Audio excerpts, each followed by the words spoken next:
ನಮಸ್ಕಾರ, ಎಲ್ಲರಿಗೂ ಸ್ವಾಗತ. ಇವತ್ತು ನಾವು ಎಮಿಡಿ ಫೌಂಡೇಶನ್ನ ಒಂದು ತುಂಬಾನೇ ಇಂಟ್ರೆಸ್ಟಿಂಗ್ ಲೇಖನವನ್ನ ನೋಡೋಣ. ಸಂಬಂಧಗಳಲ್ಲಿ ಪ್ರೀತಿ ಇರುತ್ತೆ, ಆದರೆ ಗೌರವ ಮಾಯವಾದಾಗ ಏನೆಲ್ಲ ಆಗ್ಬೋದು ಅನ್ನೋ ಸೂಕ್ಷ್ಮ ವಿಚಾರದ ಬಗ್ಗೆ ಇದು ಮಾತಾಡುತ್ತೆ. ಪ್ರೀತಿ ಇದೆ, ಆದ್ರೆ ಗೌರವ ಇಲ್ಲ. ಆಗೇನಾಗತ್ತೆ? ಇದು ತುಂಬಾ ಜನಕ್ಕೆ ಆಗೋ ಒಂದು ಪ್ರಾಬ್ಲಮ್. ಆದರೆ ಯಾರೂ ಹೆಚ್ಚಾಗಿ ಇದ್ರ ಬಗ್ಗೆ ಮಾತಾಡೋದಿಲ್ಲ ಅಲ್ವಾ?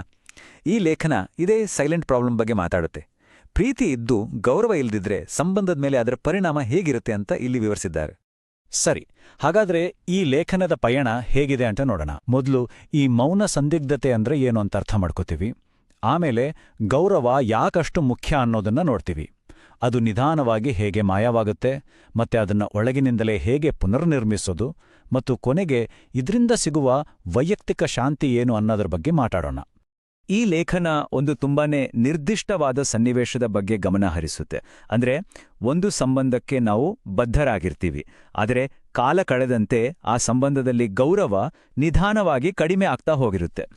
ಲೇಖನದಲ್ಲಿ ಒಂದು ಬಹಳ ಮುಖ್ಯವಾದ ಮಾತಿದೆ ನೋಡಿ. ಆಂತರಿಕವಾಗಿ ಬದಲಾಗದೆ ಸಂಬಂಧದಲ್ಲಿ ಉಳಿಯೋದು ಅಂದರೆ ಅದು ನೋವನ್ನೇ ಆಯ್ಕೆ ಮಾಡಿಕೊಂಡ ಹಾಗೆ. ಇಲ್ಲಿ ಲೇಖಕರು ಇದನ್ನ ಸಂಗಾತಿಯ ತಪ್ಪು ಅಂತ ಹೇಳ್ತಾ ಇಲ್ಲ. ಬದಲಾಗಿ ಯಾರು ಸಂಬಂಧದಲ್ಲಿ ಉಳಿಯೋಕೆ ನಿರ್ಧರಿಸಿದಾರೋ ಇದು ಅವರಿಗೆ ಒಂದು ಆಂತರಿಕ ಸವಾಲು ಅಂತ ಹೇಳ್ತಾರೆ. ಒಂದ್ರೀತಿ ಇದು ಆತ್ಮಾವಲೋಕನಕ್ಕೆ ಒಂದು ಅವಕಾಶ. ಇಲ್ಲಿ ಒಂದು ವಿಷಯವನ್ನ ನಾವು ತುಂಬಾನೇ ಸ್ಪಷ್ಟವಾಗಿ ಅರ್ಥ ಮಾಡ್ಕೋಬೇಕು.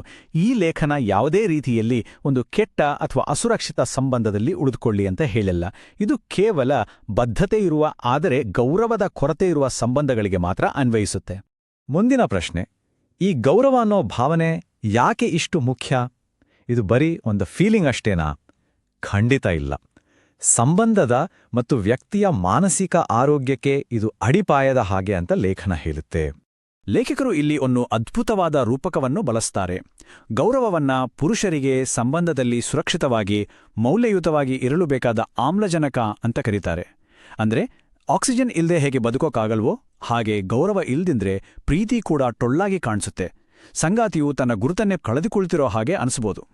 ಈ ಸ್ಲೈಡ್ನಲ್ಲಿರೋ ವಿಷಯ ನಿಜಕ್ಕೂ ಗಮನಿಸಬೇಕಾದ್ದು. ಲೇಖನವು ಗೌರವ ಅಂದ್ರೆ ಏನು, ಗೌರವ ಅಂದ್ರೆ ಏನಲ್ಲ ಅಂತ ಸ್ಪಷ್ಟವಾಗಿ ಹೇಳತ್ತೆ. ಗೌರವ ಕೊಡೋದು ಅಂದ್ರೆ ಸಂಗಾತಿಯ ಉದ್ದೇಶವನ್ನ ಅರ್ಥ ಮಾಡ್ಕೊಳ್ಳೋದು, ಅಲ್ದೆ ಅವರು ಮಾಡೋ ಪ್ರತಿಯೊಂದಕ್ಕೂ ಹೂ ಅನ್ನೋದಲ್ಲ. ಅವರ ಮೂಲ ಗುಣವನ್ನ ಗುರುತಿಸೋದು, ಅಲ್ದೆ ನಮ್ಮ ಕಂಟ್ರೋಲನ್ನ ಅವ್ರಿಗೆ ಕೊಡೋದಲ್ಲ. ಅವರು ಬೆಳೆಯೋಬಲ್ಲರು ಅಂತ ನಂಬೋದು, ಅಲ್ದೆ ಅವರಲ್ಲಿರೋ ಕೆಟ್ಟ ಸೂಚನೆಗಳನ್ನ ಕಡೆಗಣಿಸೋದಲ್ಲ. ಹಾಗಾದ್ರೆ ಈ ಗೌರವ ಅನ್ನೋದು ಹೇಗೆ ಮಾಯವಾಗುತ್ತೆ? ಲೇಖನವು ಇದಕ್ಕೆ ಕಾರಣವಾಗೋ 5 ಸಾಮಾನ್ಯ ಸೈಲೆಂಟ್ ಆದ ದಾರಿಗಳನ್ನ ಗುರುತಿಸುತ್ತೆ. ನೋಡೋಣ ಬನ್ನಿ. ಮೊದಲನೇ ಕಾರಣ ಈಡೇರದ ನಿರೀಕ್ಷೆಗಳು. ಅಂದ್ರೆ ನಮ್ಮ ಸಂಗಾತಿ ನಾವು ಅನ್ಕೊಂಡ ಹಾಗೆ ಒಬ್ಬ ವ್ಯಕ್ತಿಯಾಗಿ ಬೆಳೆದೇ ಇದ್ದಾಗ ನಿಧಾನವಾಗಿ ಗೌರವ ಕಡಿಮೆ ಆಗಬಹುದು. ಎರಡನೇದು ಅಧಿಕಾರದ ಡೈನಾಮಿಕ್ಸ್ನಲ್ಲಿ ಬದಲಾವಣೆ. ಉದಾಹರಣೆಗೆ, ಇಬ್ರಲ್ಲಿ ಒಬ್ರು ಮನೆಯ ಮುಖ್ಯ ಸಂಪಾದಕರಾದಾಗ ಅಥವಾ ಎಲ್ಲಾ ನಿರ್ಧಾರಗಳನ್ನ ತಗೊಳ್ಳೋಕ್ ಶುರು ಮಾಡಿದಾಗ ತಿಳಿಯದ ಹಾಗೆ ಇನ್ನೊಬ್ಬರ ಮೇಲೆ ಒಂದು ತಿರಸ್ಕಾರದ ಭಾವನೆ ಹುಟ್ಕೊಳ್ಬೋದು. ಮೂರನೇ ಅಂಶ ವೈಯಕ್ತಿಕ ಬೆಳವಣಿಗೆಯಲ್ಲಿ ಅಂತರ.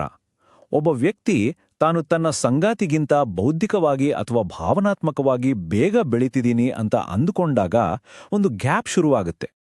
ನಾಲ್ಕನೇ ಕಾರಣ ಗಳಿಸಿದ ಸಾಧನೆಗಳ ಕೊರತೆ ಅನ್ನೋ ಭಾವನೆ.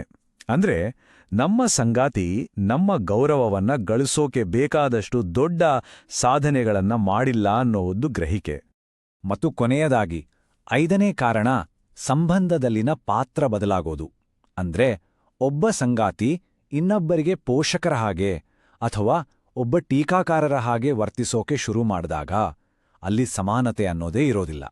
ಸರಿ, ಇಲ್ಲಿಯವರೆಗೂ ನಾವು ಸಮಸ್ಯೆಯನ್ನ ನೋಡಿದ್ವಿ. ಈಗ ಪರಿಹಾರದ ಕಡೆಗೆ ಹೋಗೋಣ.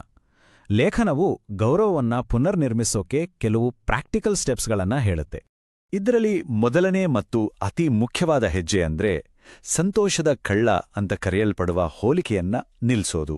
ಹೌದು, ಲೇಖನದ ಪ್ರಕಾರ ನಮ್ಮ ಸಂಗಾತಿಯನ್ನ ಬೇರೆಯವರ ಜೊತೆ ಅಥವಾ ನಮ್ಮ ಜೊತೆಯಲ್ಲೇ ಹೋಲಿಕೆ ಮಾಡೋದು ತುಂಬಾನೇ ಹಾನಿಕಾರಕ ಅಭ್ಯಾಸ. ಇದನ್ನ ಮೊದಲು ನಿಲ್ಸ್ಬೇಕು. ಇಲ್ಲಿ ಒಂದು ಗೋಲ್ಡನ್ ರೂಲ್ ಅನ್ನ ಲೇಖನ ಹೇಳುತ್ತೆ. ಗಮನಿಸಿ, ನೀವು ನಿಮ್ಮ ಆಫೀಸ್ನಲ್ಲಿ ಒಬ್ಬ ಗೌರವಾನ್ವಿತ ಕ್ಲೈಂಟ್, ಬಾಸ್ ಅಥವಾ ಮೇಲಧಿಕಾರಿ ಹತ್ರ ಹೇಗೆ ನಡ್ಕೋತಿರೋ ಅದೇ ರೀತಿ ನಿಮ್ಮ ಸಂಗಾತಿ ಹತ್ರನೂ ನಡ್ಕೊಳ್ಳಿ. ಅವರಿಗೆ ಹೇಳದ ಮಾತುಗಳನ್ನ, ಮಾಡದ ಕೆಲಸಗಳನ್ನ ನಿಮ್ಮ ಸಂಗಾತಿಗೂ ಮಾಡಬೇಡಿ. ಇದು ಸಂಬಂಧವನ್ನ ಪ್ರೊಫೆಷನಲ್ ಆಗಿ ನೋಡಕ್ಕೆ ಸಹಾಯ ಮಾಡುತ್ತೆ. ಇಲ್ಲಿ ಒಂದು ಚಿಕ್ಕ ವ್ಯಾಯಾಮವನ್ನೂ ಕೂಡ ಸೂಚಿಸಲಾಗಿದೆ. ಅದಕ್ಕೆ ಸೂಕ್ಷ್ಮ ಗುರುತಿಸುವಿಕೆ ವ್ಯಾಯಾಮ ಅಂತ ಹೆಸರು.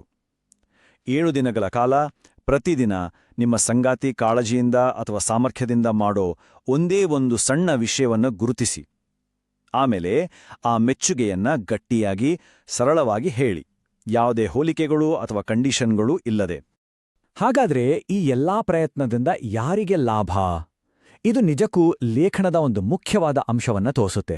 ಈ ಕೆಲಸದ ನಿಜವಾದ ಫಲಾನುಭವಿ ಯಾರು ಅನ್ನೋದನ್ನ ಇದು ಅದ್ಭುತವಾಗಿ ವಿವರಿಸುತ್ತೆ.